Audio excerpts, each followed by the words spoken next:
Welcome to my channel जार ना होची मॉम्स किचन। चलतु आज आम बनैबा कटक प्रसिद्ध दहीबरा आलुदम।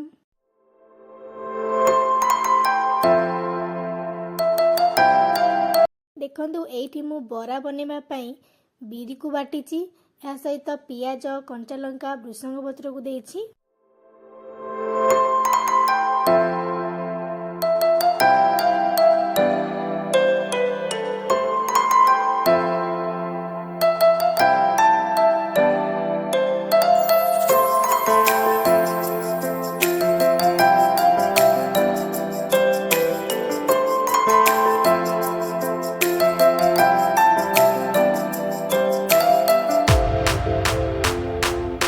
बर्तमान देखंतु एठी मु दही को भल से टिके मिक्स कर देउछि।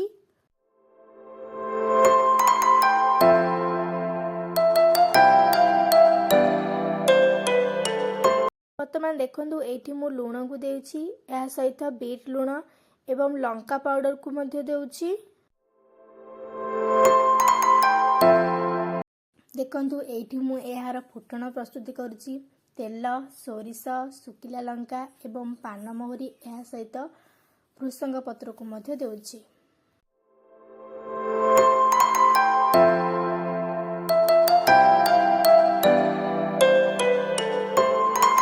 वर्तमान देखंतु एठी मु छाणिकी रखिथिबा बरा को दही रे देउछि। वर्तमान देखंतु बरा गुडाक दही रे भिजिबा पई याकु मु 30 मिनिट छाडी देउछि। वर्तमान देखंतु एठी मु एहार आलुदम प्रस्तुत करबा पई तेल गोटा बिरी जीरा एवं पियाज को देइछि। एहा सहित कंचा लंका मध्ये देइछि।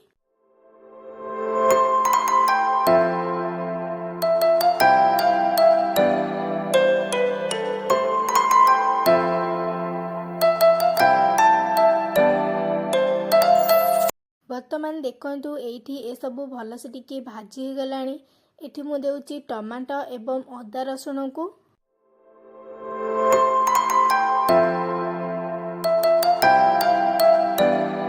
वर्तमान देखंतु एठी मु हळदी पाउडर लंका पाउडर धनिया पाउडर एवं जीरा पाउडर ता सहित अल्प टिके चाट मसला मध्ये देउछि एवं लूण को मध्ये एठी मु ऐड कर देउछि।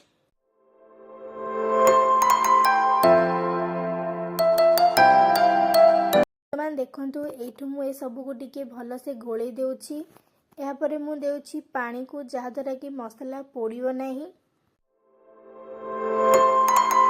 वर्तमान देखंतु एठी पानी फुटी गलानी। मु सिजेई की रखिथिबा चना को देउछि।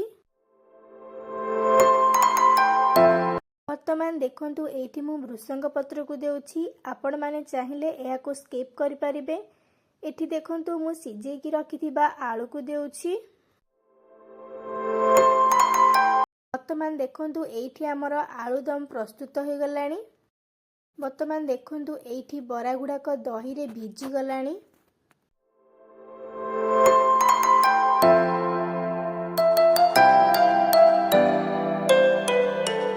आपण माने आपणक घरे बनातु एवं केमति लागिला मते कमेंट माध्यम रे निश्चय जणांतु।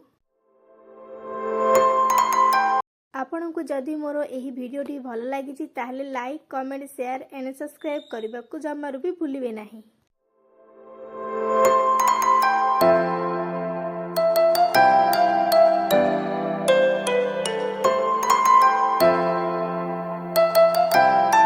Thank you for watching. Please like, comment, share and subscribe.